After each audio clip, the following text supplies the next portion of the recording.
Сәлеметсіздер ме, оқушылар? Бүгінгі сабағымыздың тақырыбы файлдар мен бумалар. Алдымен өткен сабақты еске түсірейік. Қандай браузерлерді білесің?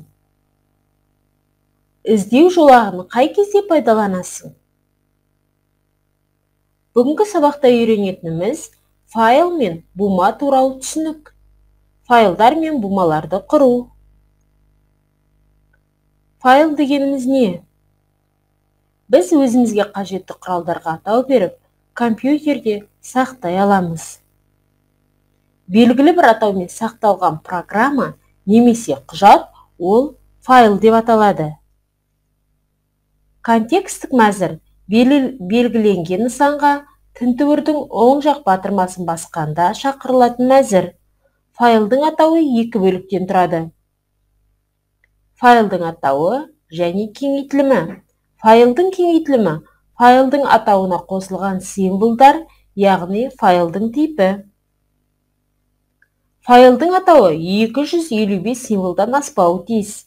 Компьютердегі файлдарды тез табу үшін оларды бумаларда сақтаған ыңғайлы. Бума дегеніміз не? Кітапханада, оқу кабинеттерінде құжаттар сөрелердегі бумаларда тұрады. Сол сияқты компьютердегі файлдарды жинақтап, бумаға салып қоямыз.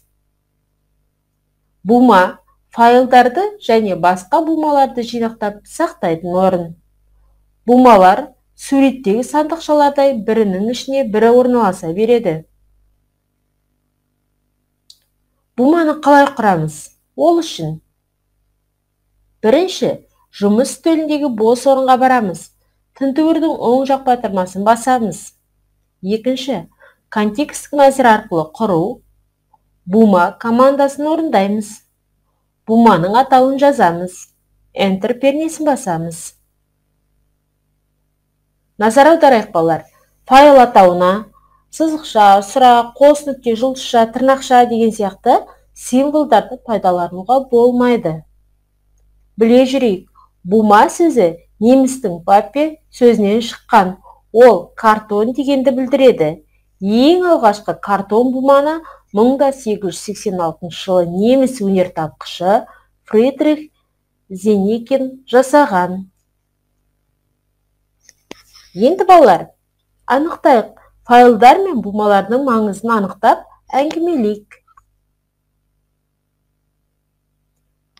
Дәптерімізді ашып, ізден орында тапсырмасын орындаймыз.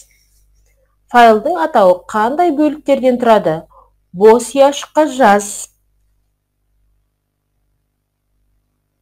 Ойланып орында.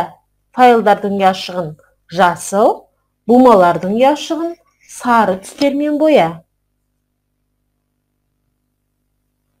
Сөзді тап. Берілген өрнектердің мәнін тауып, тиісті әріптерді қой. Келесі тапсырма компьютермен жұмыс. Тапсырманы орында. Жұмыс үстелінде тінтуірдің оң жағын басып, құру, бума командасын таңда. Барлығы мен туралы деп аталатын бума құр. Буманы аш, тағы бір бума құрып, өз атыңмен сақта. Келесі тапсырма ребусты шеш. Қандай сөздерді таптың? Зертте. Компьютерден басқа цифрлық құрылғыларда бума құруға бола ма? Сабақты қорытындылайық балалар. Бағдаршам арқылы қорытынды жаса. Сабағымыз аяқталды. Сау болыңыздар.